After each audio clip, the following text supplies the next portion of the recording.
Hello and welcome back to another exciting episode of your favorite podcast, The Blunt Zone, where we say things a lot of people think about, but they are too shy or too afraid to speak out loud.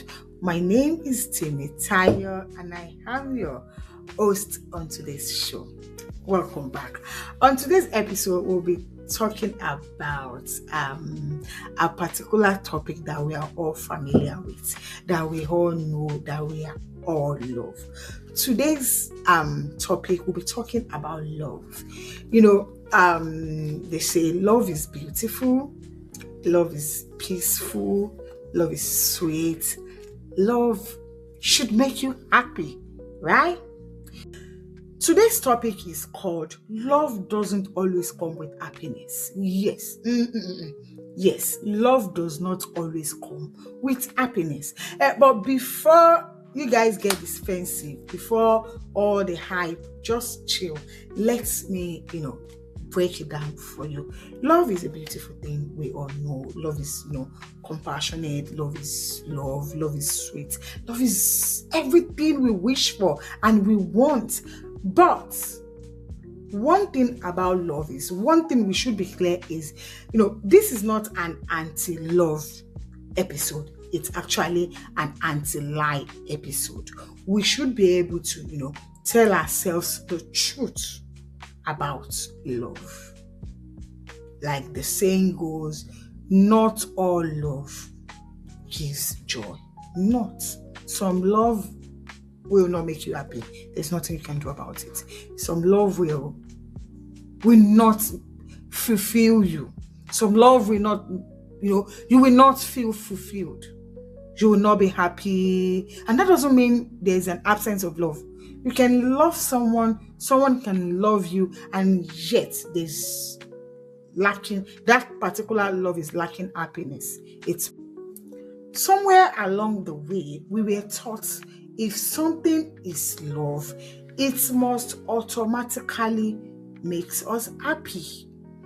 That if you love someone, a partner, a family member, a friend, even if you love something, your dream job, your career, if you love things, naturally, anything that love is attached to, that it automatically brings happiness, that it's supposed to automatically, make you happy. But the truth is, real life doesn't work like that.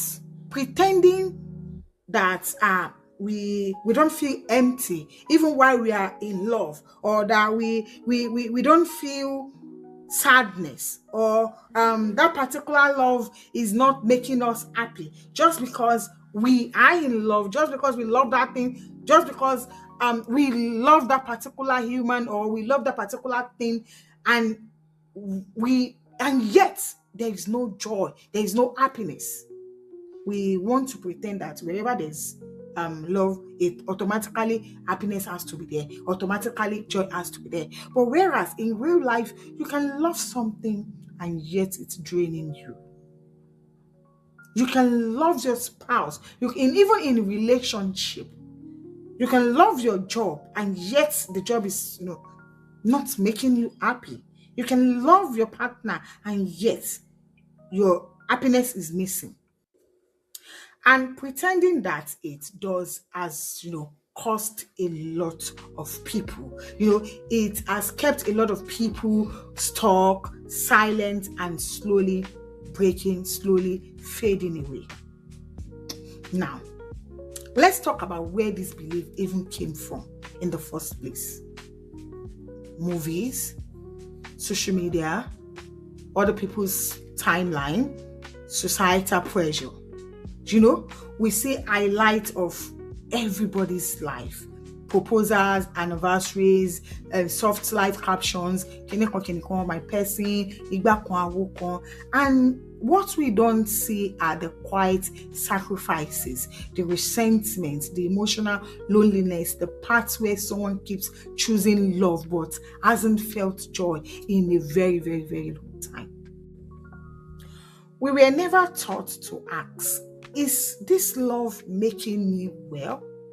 Is this love making me happy? We were taught to ask, can I endure more? You can love someone deeply and still be very, very unhappy. And vice versa. Someone can love you and yet they are not happy in the relationship. You know, that sentence makes people uncomfortable because it breaks a fantasy. Love does not automatically equal peace. Love does not automatically equal safety. Love does not automatically equal fulfillment. You can love someone who doesn't understand you. You can love someone that cannot meet you emotionally. You can love someone that keeps choosing themselves over the relationship or simply go, in a different direction than you. And yet you stay because the love is real from your end. But happiness, that is a separate conversation on its own. Now, let's talk about why people stay. Why do people stay? They say because love is powerful. But fear is also powerful. Now, I want you to, listen carefully. People stay because they are afraid of starting over again. A lot of people would rather, stay in that unhappiness rather than change the situation. People stay because they don't want to disappoint the society. They don't want to disappoint their family. They don't want to disappoint their friends. What will people say about me? I have to endure it. That's one of the reasons people stay in an unhappy situation, an unhappy relationship, an unhappy marriage. They've already invested years. People stay because they've invested a lot in the situation, in the marriage, in the relationship. Some have invested a lot of years, a lot of emotion, a lot of, financial manpower, a whole lot. And they look at themselves, they say, no, I can't leave. I've invested so much into this. I would rather see it to the end. Even while they are bleeding, even while they are, they are not happy. Now, another reason why people stay is because they confuse peace with boredom and chaos with passion. A lot of people would rather stay in a toxic environment once it feels familiar to them. Once they would rather go through that pain than go through the pain of changes, working towards, getting something, doing something unfamiliar.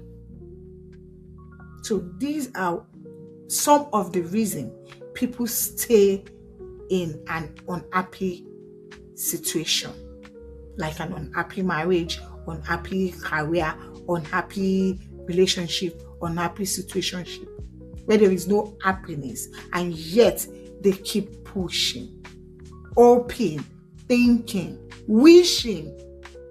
Majority of time they wish. They're not even working, because the moment you start working, you wish shifts. There will be a shift. So they will rather wish than work. And some people stay because they are afraid to start over. Yes, they didn't want to take that first step, because they stay because unhappiness has become so familiar. And familiar pain feels safer than unfamiliar freedom. Now, this is the part no one prepares you for.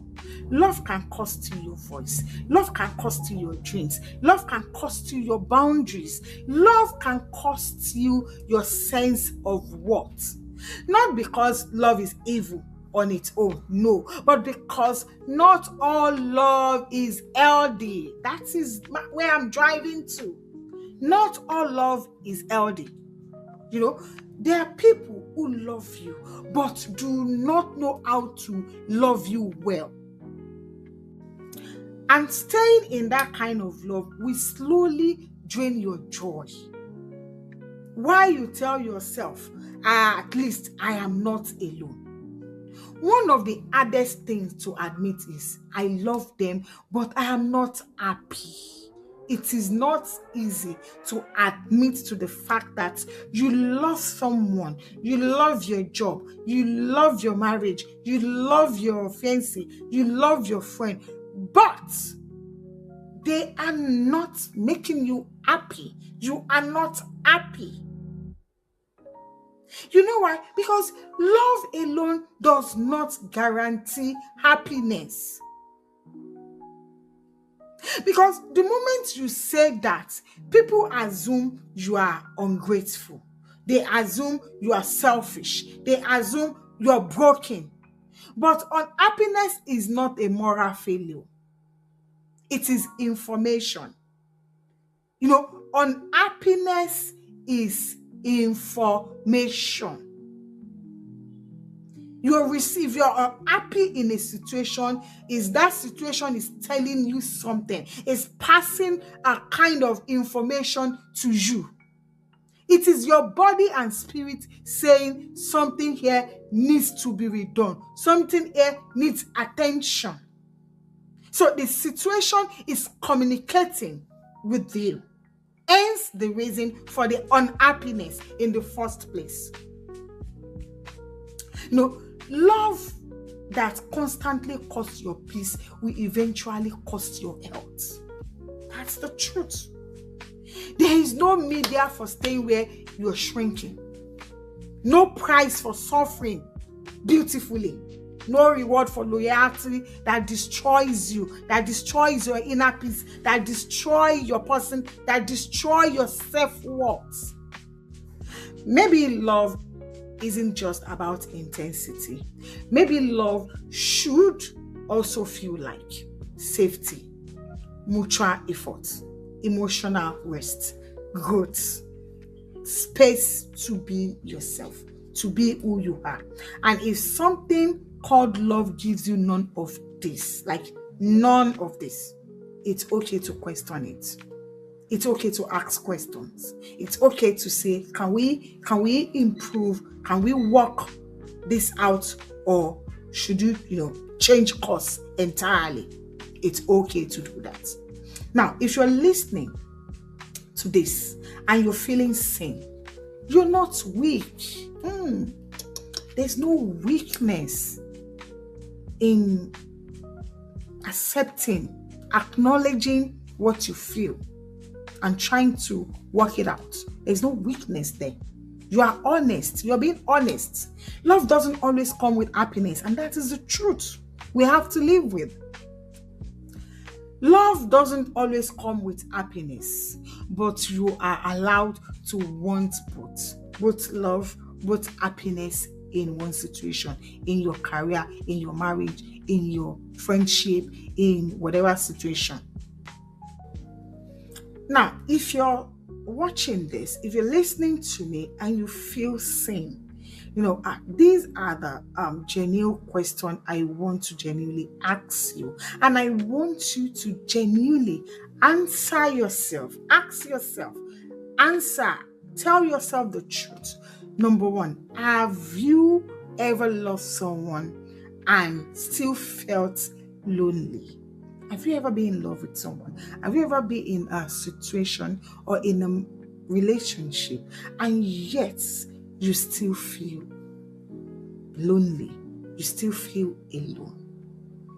Ask yourself that and tell yourself the truth.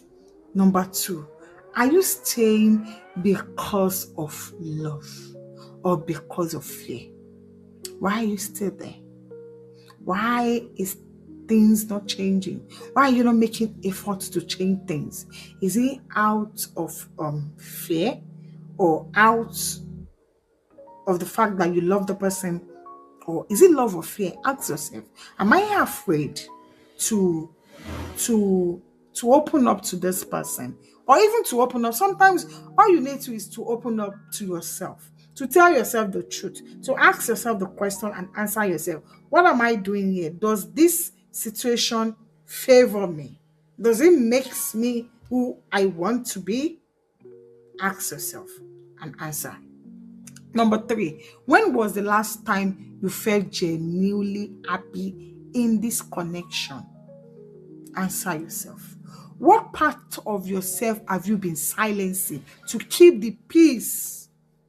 This one is huge. What part of yourself have you been silencing to keep the peace in your situationship, in your relationship, even in your career? Is it draining you? Is your work draining you? What are you enduring? The last question: if nobody judged you, what would you choose? If the fear of what will people say? If you remove that from the equation, what decision are you going to make? Let's assume no one is going to judge you. You don't care about anybody. You just want to do what gives you joy, and just live for you, not be concerned about what people around you will say. These are the questions you ask yourself and you answer genuinely. Now, another one: does this relationship gives you peace more than pain, or it gives you pain more than peace? Another one: are you growing or shrinking here? Are you growing in this career, or you're shrinking in this office, or in this partnership, in this relationship, in this friendship? Am I growing or I'm shrinking? Ask yourself that. Are you loved the way you need to be loved? That's another question you need to ask yourself. Look at yourself and ask, am I truly being loved the way I should be loved? Am I? Then if nothing changes, can you live like this for the rest of your life? Can you live like this till, those are the questions I want you to ask yourself.